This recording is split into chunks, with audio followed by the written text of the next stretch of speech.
ఈ దద్దనలకు చేత కాకపోతే 50,000 మంది రైతులు నెంబడేసుకొని వీళ్ళని పండబెట్టి తొక్కుకుంటూ పోయి మేడిగడ్డ కాడ కుర్చేసుకొని కూర్చొని నేను నింపుతా మళ్ళీ ఇవన్నీ రంది పడకుండా అని చెప్పిన నేను. చేసి చూపిస్తాం.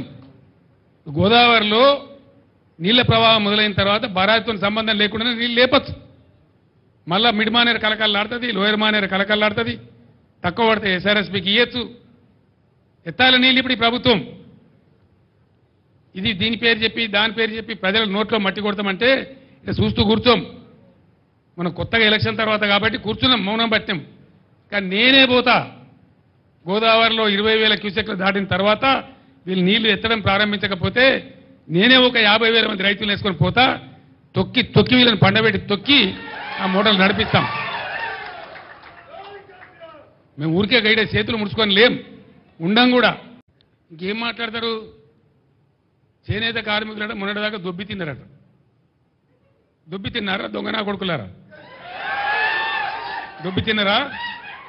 కష్టం చేసిండ్రు పాపం. గవర్నమెంట్ ఆర్డర్లు ఇస్తే నేసిండ్రు, ప్రజలకు పంపించిండ్రు. లేని అవ్వలకు చెల్లెళ్లకు అక్క చెల్లెలకు పాపం బతుకమ్మ చీర పేరు మీద ఒకటి పోయింది, రంజాన్ తోఫా కింద ఒకటి పోయింది, క్రిస్మస్ తోఫా కింద ఒకటి పోయింది. వాళ్ళు బతికిండ్రు. అటు పేద ప్రజలకు అందింది, ఇటు చేనేత కార్మికులు బతికిండ్రు. వాళ్ళకు ఉపాధి మార్గం దొరికింది.